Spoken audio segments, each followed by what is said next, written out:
Hi guys, welcome to my channel. So today we'll do the fundamental and technical analysis of SRF Limited. So on the left side we have the monthly chart, and on the right side we have the weekly chart. So we'll try to do the fundamental analysis and try to see if this company is worth investing.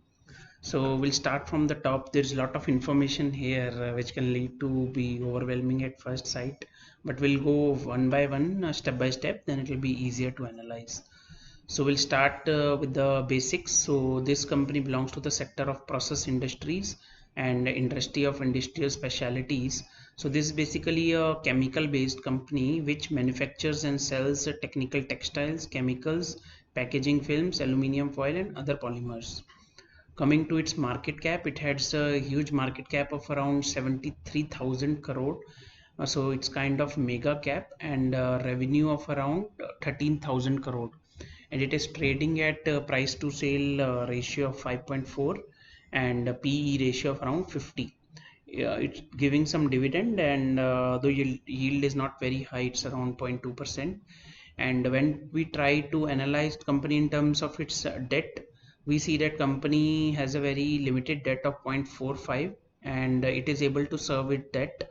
So for this 0.45 debt, it has an interest coverage of around 13x and current ratio of around 1. So overall there is no concern regarding the debt with this company. Now coming to earnings, see, debt is a very important portion because it takes away a portion of the earnings, and therefore the shareholder value is getting lost.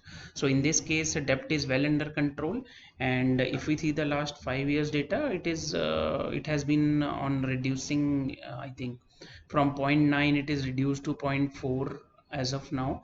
So there's no concern in terms of debt. Now we check the earnings growth. So last 5 years company has improved its earnings by 25% CAGR. So this is exceptional growth. Even in terms of 3 years, if we see, it is around 20% growth. So this is the EPS chart, earning per share chart, for a trailing 12 months. So for in December 18 the EPS was around 20, and in December 23, 5 years later, EPS is around 50. So company has gradually, let's just try to maximize this screen to see. So as we can see, company has improved on its EPS from 20 to gradually there was a kind of horizontal movement here. Then company had a strong growth till December 22, but over the last 1 year it has decreased from 74 to around 49. So from fundamental, what we can see is company in the long term has very good growth rate, has no debt on, has very limited debt, controllable debt, and its earnings are very consistent. But for the last 1 year, the earnings are kind of reducing at 33%. So herein we can see it's a great company, but over the last 1 year it is kind of earning degrowth is there.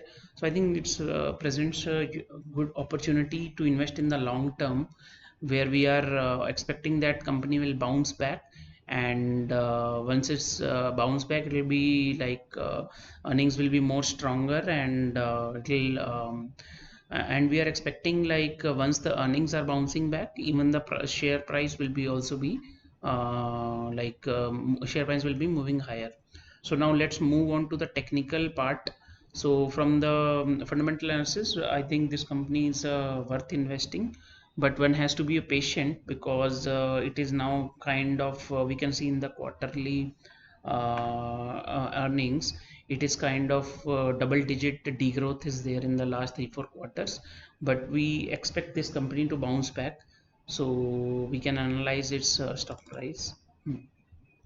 So for now, see, for the from the monthly perspective, the company is kind of, after making a high in September of 22, it started making new lows, and now it is kind of forming a range between say to 2000 and around 2600. So once this range is broken, so one can expect company to form new highs around 3000 and all. So, and this is the weekly chart. So on the weekly chart, if we see the company is again kind of forming a range here, and so one can expect like if you are a technical buyer, then one can buy once the share price breaks the 2500 mark, or it on the lower side it moves to the 20 around 2100 mark. So one can buy this stock and keep it for the long term. So I think long term, if we see the returns, so for long term 5 years it has easily given 400% return, which is easily outperforming Nifty by around 300%. In the short term there's some pain, as we can see even in the earnings there was some degrowth. So but this short term pain can lead to long term gain if we can buy this stock somewhere around 2000 2100 level, and um, keep patience. Once the recovery of earnings happen, it will move higher. Okay, I think that's all for today. If you have any queries regarding any of the parameters for this stock, you can post it in the comment section. I'll check it out. Okay, thanks for watching.